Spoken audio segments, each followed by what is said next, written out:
ഈ റസൂലുള്ളാഹിന്റെ അനുയായികളായ എന്റെ ഉമ്മത്തിനോട് ചോദിക്കട്ടെ, നമുക്ക് വാപ്പാനോടെങ്ങനെ പിണങ്ങാൻ കഴിയും?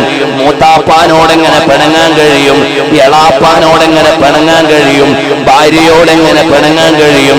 കുടുംബബന്ധം എങ്ങനെ മുറിക്കാൻ കഴിയും? കഴിയില്ലല്ലോ. വിട്ടുവീഴ്ചയുണ്ടെങ്കിൽ കുടുംബങ്ങൾ ഭദ്രമാണ്. ചെറിയ ചെറിയ കാര്യങ്ങൾ പറഞ്ഞ് കുടുംബബന്ധം വിച്ഛേദിക്കുന്നവരെ, നിസ്സാര കാര്യങ്ങൾക്ക് വേണ്ടി അല്ലയോ സഹോദരിമാരെ, ചെറിയ ചെറിയ കാര്യങ്ങൾ പർവ്വതീകരിച്ചിട്ട് ഭർത്താവിനോട് പറയാണ്, ഇനി അവളുടെ വീട്ടിലേക്ക് പോയാൽ എനിക്ക് നിന്നോട് നിങ്ങളോട് ബന്ധമില്ല. ഇനി ഉമ്മാനെ ഇങ്ങോട്ട് കൊണ്ടുവന്നാൽ ഞാനിവിടെ താമസിക്കൂല, ഞാനിനി കുടുംബത്ത് താമസിക്കൂല, ഞാൻ അവരുടെ വീട്ടിൽ വരൂല. നിങ്ങൾക്ക് വേണമെങ്കിൽ പോയിക്കോ, നിനക്ക് വേണമെങ്കിൽ പോയിക്കോ, ഞാനവിടെ കാലുകുത്തൂല. ഇങ്ങനൊക്കെ കുടുംബങ്ങളെ വെട്ടിമുറിക്കുന്നവരെ, റസൂലുള്ളാഹിനെ സ്നേഹിക്കുന്നവരാണെങ്കിൽ ഏതെങ്കിലും കുടുംബങ്ങളോട് ബന്ധവിച്ഛേദമുള്ളവര്, എന്റെ ശബ്ദം ഇവിടെ ഇരുന്നോ ഗൾഫിലിരുന്നോ ലോകത്ത് എവിടെ ഇരുന്നെങ്കിലും കേൾക്കുന്നവരുണ്ടെങ്കിൽ ഇന്ന് മുതൽ ബന്ധങ്ങൾ പുനർചേർച്ച നടത്തിക്കോ. കുടുംബ ബന്ധം മുറിച്ചുകൂടാ. എത്രയെത്ര സഹോദരിമാരാണ് ചില കുടുംബങ്ങളിൽ പുതിയ പെണ്ണുങ്ങളായി വന്നിട്ട് ആ കുടുംബങ്ങൾ ചിന്നിച്ചിതറിയില്ലേ?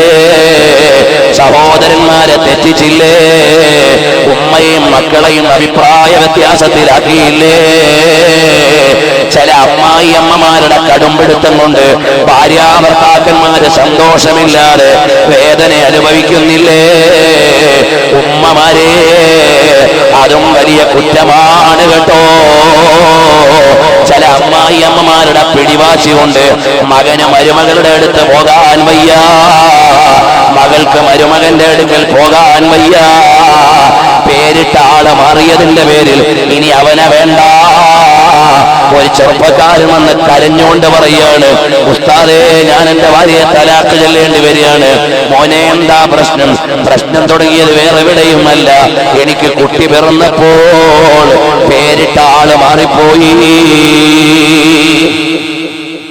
അതുകൊണ്ട് എന്റെ ഉമ്മമാരോട് പറയുന്നു, എന്റെ സഹോദരിമാരോട് പറയുന്നു, എന്റെ ശബ്ദം ശ്രവിക്കുന്ന നല്ലവരോട് പറയുന്നു, അല്ലാഹുവിന് ഏറ്റവും പൊരുത്തം കുടുംബ ബന്ധം ചേർക്കുമ്പോഴാണ്. ആയുസ് കൂടാനുള്ള കാരണം അതാണ്, ആരോഗ്യം കിട്ടാനുള്ള ഒരു അമലാണത്. ഇന്ന് ഓരോ വീട്ടിലും എന്ന നിലയ്ക്ക് ക്യാൻസർ രോഗമാണ്. ഇന്നാ ലില്ലാഹ്. അല്ലാഹുവേ കാത്തുരക്ഷിക്കണേ റഹ്മാനേ, ഉള്ളവർക്ക് ശിഫാഹ് നൽകണേ റഹ്മാനേ. എല്ലാ സ്റ്റേജും കഴിഞ്ഞ് മരണത്തെ അഭിമുഖീകരിക്കുന്നവരുണ്ട്. പക്ഷേ അധികാരം നിന്റെ കയ്യിലാണ്.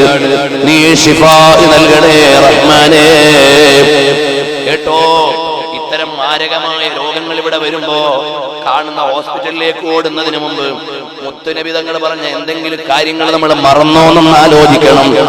ആയുസ് കൂടി കിട്ടാനുള്ള ഏറ്റവും വലിയൊരു കർമ്മമാണ് കുടുംബ ബന്ധങ്ങൾ ചേർക്കലെന്ന് പറയുന്നത്. അതുവഴി ആയുസ് നീട്ടിക്കിട്ടും കേട്ടോ. എത്രയെത്ര കോടിപതികളാണ് തിരുവനന്തപുരത്ത് വിതരണം ചെയ്യുന്ന ഒരു പൊതി ചോറിന് വേണ്ടി ക്യൂ നിൽക്കുന്നു. മറ്റൊന്നുമല്ല, ക്യാൻസർ വന്ന് ചികിത്സിച്ചിട്ട് ദരിദ്രരായി പോയി, കിടക്കാടം വിറ്റുപോയി, എന്നിട്ടും ആള് ബാക്കിയായില്ല.